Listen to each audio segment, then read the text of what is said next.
Welcome, everybody. This is the Academy of Adoption and Assisted Reproduction Attorneys. This is part of our state series where we cover the different states in the United States and introduce you to the fellows that we have in those states. Today, right now, we're working with Idaho, and we've got Monica Cockerell, who I'm so excited for you to get to know, and she's really the go-to person for the state of Idaho. But go ahead and introduce yourself, my friend. Thank you, Kim. Hello, everybody. My name is Monica Cockrell, as Kim stated. I'm an attorney licensed in Idaho. I have been practicing in Idaho my entire legal career, which will be 30 years next year. And I have been I have a very varied legal background doing contracts and litigation and all kinds of things, but I've really focused in on assisted reproduction in the last 11 to 12 years doing a lot of assisted reproduction in the state of Idaho. And as Kim said, I am the only art fellow at the current time and am just working to help families in Idaho. Great. So for those who are going state by state and trying to figure out where they should be, shouldn't be, generally, is Idaho friendly to assisted reproduction and parentage? Yes, it's very friendly. In 2023, we passed a new law in Idaho, and I was fortunate enough to be able to help push that through. And that new law makes it very friendly for families in Idaho. Okay, for different categories of people, is it friendly to the LGBTQ plus community? Yes, it is really friendly to everyone. You Okay. can be single, you can be married, you can be partnered but not legally married, you can be same-sex couple, heterosexual couple. Really, any person is welcome in Idaho for doing assisted reproduction with a gestational carrier here. Okay, wonderful. Now, on the contract end of it, I assume Idaho's got all the same generic requirements as most states. They're not generic, believe me, everybody. This process is complicated, but a contract's required, correct? Correct. A contract is required. It needs to be validated by the state or by the court. That's the pre-birth order process in Idaho is a validation of your agreement. And you do need to have an attorney for both parties through the whole process. That's both the contract and the parentage. And then there are other similar requirements. No requirements for a psych eval, although of course that's a best practice.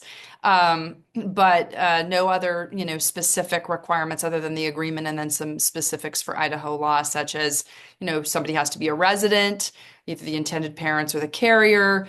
Everybody has to have, as I said, the legal representation. Carrier can't be on any state assistance. Similar requirements that are in many states.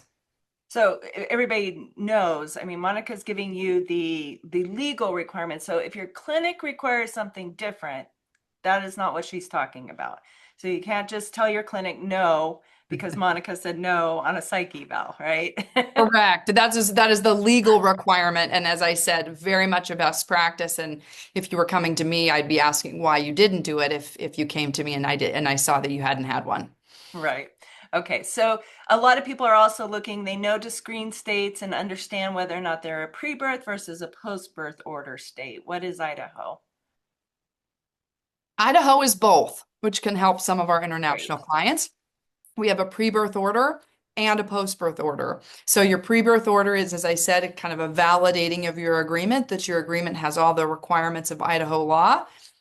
And then the post-birth comes after the birth. We file a notice of birth, and then we get a post-birth order, which is really the order that confirms parentage.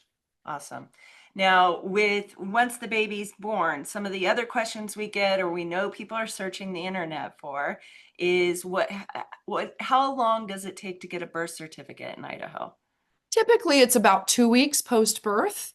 And that's, sometimes it can be sooner and sometimes it can be a little later. It just depends on, all the things when you're dealing with government offices. And sometimes everything is requested on an expedited basis, but the state doesn't really give you any guaranteed time frames. Okay. And is there anything else about Idaho that's real specific to Idaho that people should know, especially, or you want them to know before they start working with Idaho? Not anything that I can think of other than, I mean, it really is important to consult with Idaho attorneys.